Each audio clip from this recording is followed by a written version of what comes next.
Hi and welcome. Delighted to produce this video on a beautiful, lyrical, expressive piano piece by David Lanz called Christofori's Dream. I don't know whether that's referring to something. I see at the bottom of the first page it was published first of all in 1988. Was it from a film? From a book? I don't know. If you do know, do let me know. And I'm delighted to make this video for Kathy, who's learning this piece. And really happy to tuck into this repertoire as well. It's published in this book, River Flows in You, which is published by Hal Leonard, which is full of this and similar music as well. I'm going to perform it at the end, but first of all, let's run it through and see what crops up. It's quite an unusual piece because bits of it are really quite straightforward and flow very nicely. Other bits of it, there are a few bars, few sections where you're playing in octaves or big stretches in the left hand, where suddenly it gets a lot more tricky technically. So let's go. There is an arrangement, if you listen to the Spotify version of David Lanz playing this piece, link below, I enjoyed playing it through with that. You will hear there's a beautiful orchestral accompaniment. And at the start, the piano is completely on its own.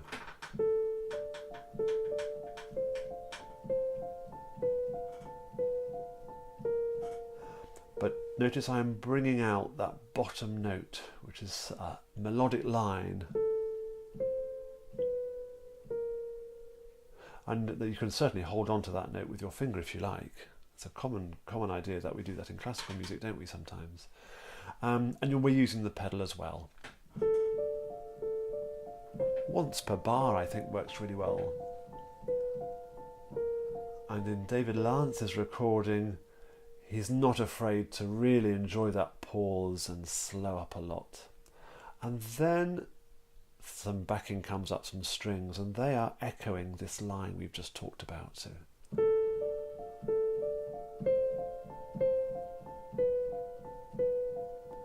So we've got a nice introduction going on here. And then the tune appears very high up in the stratospheres of the piano in the right hand.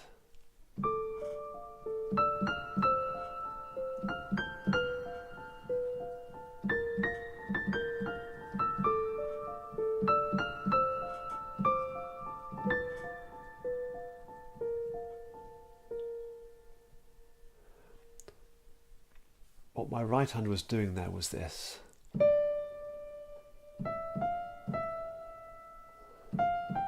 So I like that moving of the thumb up the piano. And take care of the rhythm there. I like the third on this E to prepare the hand for the rest of that line. Then at the start of the second page, we first see for the first time this use of sixths that he uses a lot later on. And they're very difficult to play smoothly and making sure the notes are absolutely together. Let's just think it through, that right hand. So I'm using 3, 4, 5, 3, 4, 5. That fingering works really well. At the end there, one could do, if your hand's big enough, that, but I don't think it's necessary. Probably better advice to keep the hand relaxed rather than put it under great pressure like that. And then at the end of the bar, working its way back down. Now there's some logic to what I'm doing there. Now I'm going to pull it down an octave so you can see. I like the 5 and 1 on that chord, so that my hand is just that bit nearer to that one. And I keep the fifth finger moving down so that I arrive with 3 and 1 there. And a lovely relaxed wrist for that roll at the end. I'm aware that my hand is going to disappear, but let's hear it now as it should go, that little chunk.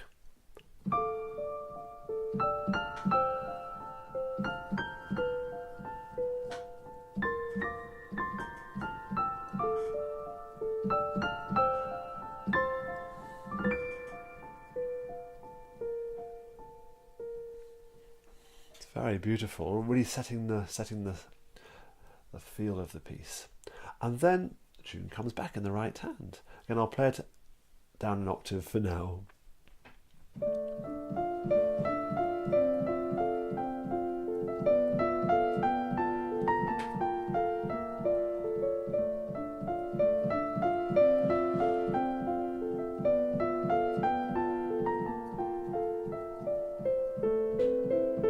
And there's no break there. That one is tempted to have a little writ at the end of that phrase, but keep absolutely strict time.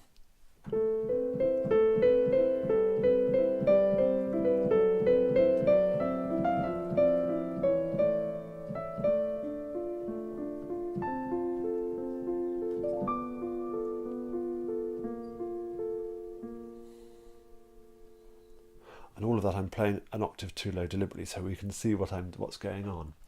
If I go from this point one more time.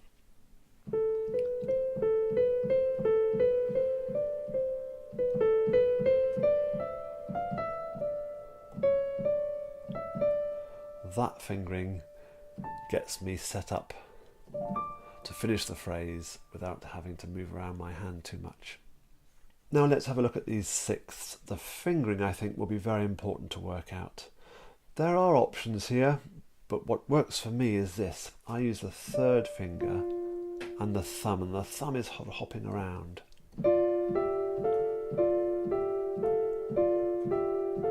And I like 5 and 2 on that one. Jump to 4 and 1 for that chord before we head back down again. And then the repeat. 3, 4, 5, 3, 4, 5, 5, 5, 4, 3, 4, 5, 5, 4, 5, 4, 5, 5, 4, 3, 2. So I was reading out clearly the finger at the very top there. If I play that as written now, it's going to sound like this.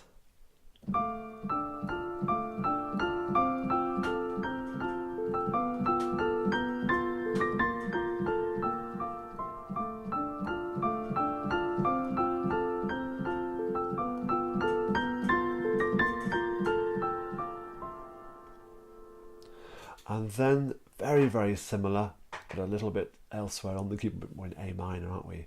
Again, same principle, 3, 4, 5. And definitely take this nice and steadily, marking your fingering.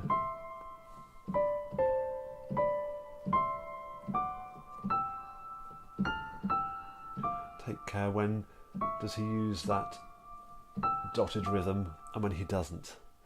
But that's very much part of the character of the piece. So little da da da da da. Really important. So take your time, and it doesn't come easily. You may find yourself blodging with the thumb a little bit. Get the thumb used to where it's going. Can I make sure my thumb is absolutely in the middle of every key? That it's not touching any of the others. So be patient with yourself for that bit. And then we've got the beautiful tune comes in. So we've just finished. Yeah,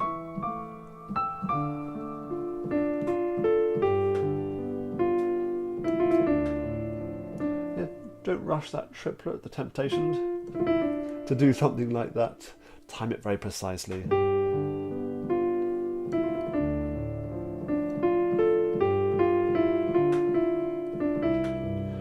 Watch carefully for the rhythm. And these big stretches in the left hand, you will see, I'm sure, that he's using what's called the circle of fourths here. Going from the chord of D to the chord of G, D to G to C to F to B flat to A to D. Lots of fourths in there. A very common chord progression. And he's put this beautiful tune over the top that gradually builds, doesn't it? Let's go from here. And I'm making sure that the tune is singing above everything else. Lovely crunch there. Aim for that gorgeous C against It's the G minor chord. Just pulling us down to the B flat. I like a little swap of finger on those whenever we have repeated notes, if we can. Swap the finger. And now the tune is in octaves. Playing tunes in octaves is quite an advanced technical thing to do. If you feel any sense of cramp or stiffness, something's going wrong, just stop and shake it out with your hand. Now, I've got comfortable hands for playing an octave, but I appreciate if you've got smaller hands, it's even more of a stretch. So floppy hands for octaves. Perhaps warm up with a scale or two. We're in one flat, aren't we? Notice I'm playing the black key with a fourth finger. That's a standard way of fingering octaves, but otherwise fifth fingers. Try the major.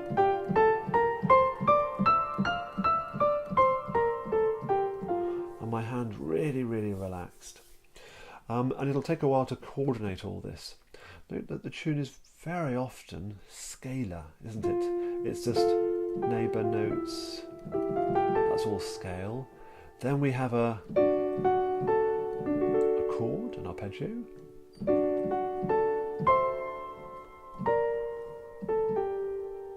I'm using fourth at the top there. Doesn't really matter. Another chord, C major. And sometimes he puts in an extra bit of harmony with the third. Sometimes he doesn't. You could almost add it in for every note if you wanted to, if you felt inclined to. So let me play through this chunk now. I'm going to go from where this tune starts up here.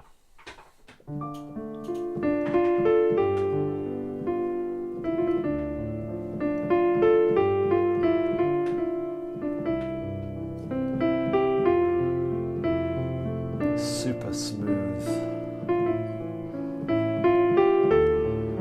And really strict in the time.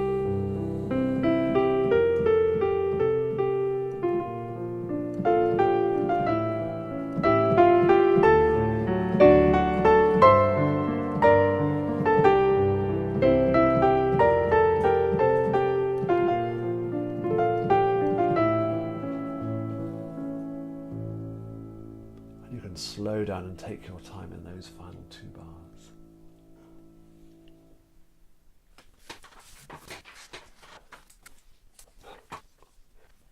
Let's carry on now to this middle section. We get a great sense of a build-up now that's going to happen. Lots of octaves, slightly more notes here as well. So nice and steady. Change of key.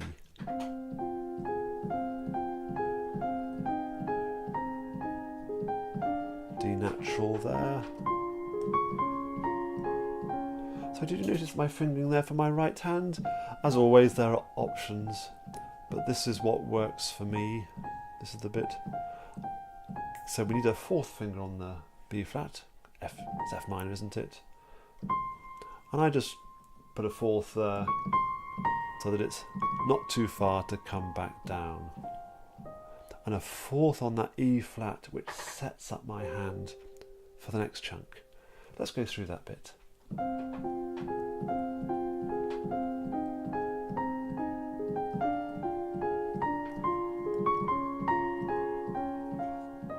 And this next section, again, really strictly in time, building in intensity, slightly louder. I'm very aware of where the tune is. Da da da da da da da da da da da da dum.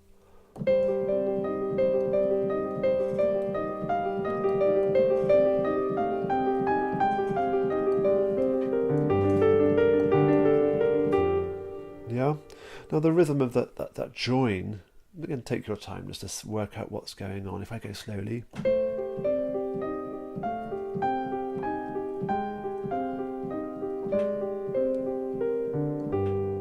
That little kick to get down to the G. One more time.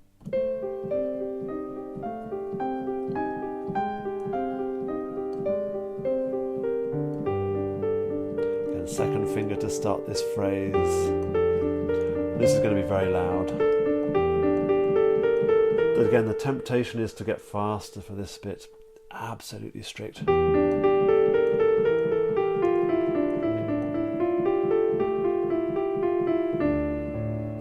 we're into the big octaves.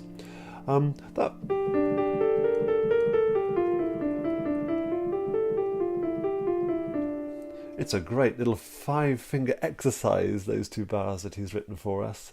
Good rhythms to, if you're finding that passage tricky. Dot it, staccato it. Notice I was accenting the first of each group of 6. You could double every note.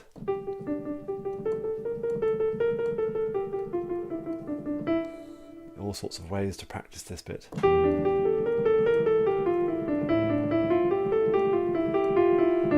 And then this next section is really a repeat of ideas we've already discussed, but let's think it through steadily.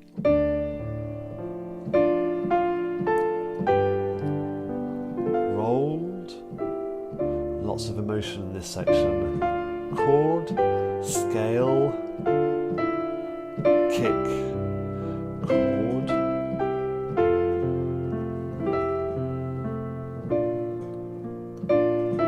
and the harmonies. Again, can you work out what the chords are? D major, G minor, C major, F, B flat, A,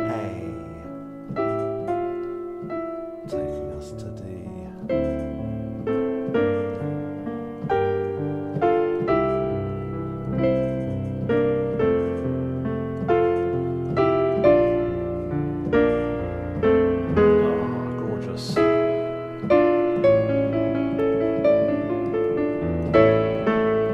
Slight pulling backs there.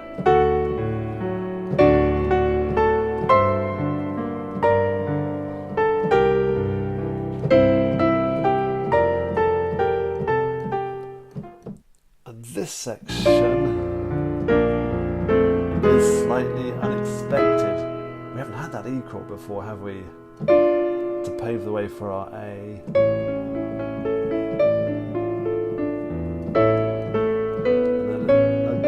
Slow up there. This bar's a bit tricky, isn't it?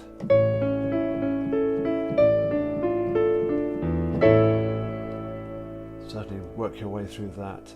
Again, great finger exercise. Again, with one of these characteristic kicks that we've seen to take us in to the next bar. I'm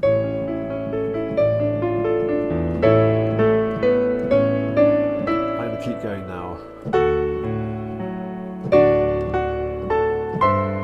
So lots of moving around the keyboard. You've got to really know where you're going, which is why, for me, analysing the chords is so helpful. I know I'm playing D chord, D at the bass, boom. Part of that thinking is going on in my head. Big leap with the left hand and plenty of energy. Repeat performance.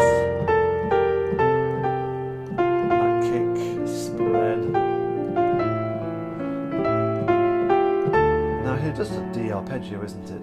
But the tricky bit is that it's got to land on that C. Oops. And it might be worth transposing it. If a D lands on the C chord is going to land there. Can I do it in other keys? A flat. Try and move it around into different keys. That really helps get one's head around it. Let's go from here.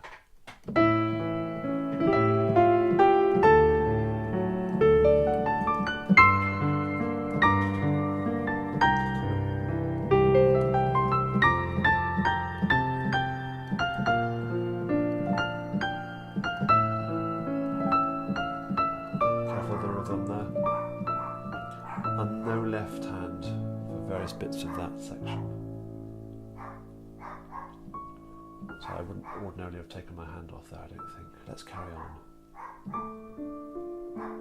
So we're back to material that we now know. Sixth.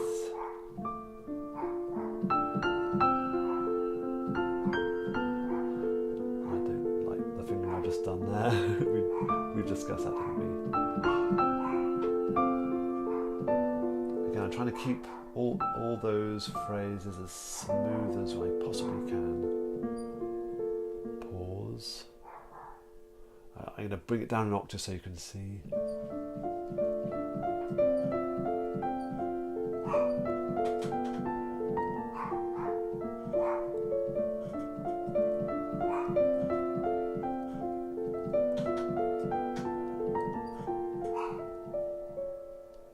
It's the same again.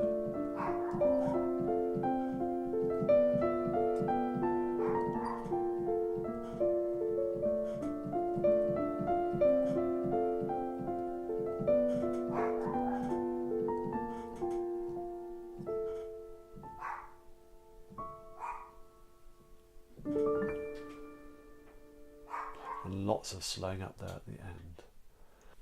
Now let me play it through. I do have a practical difficulty here. It's 10 pages long. Obviously, I'm not turning the pages.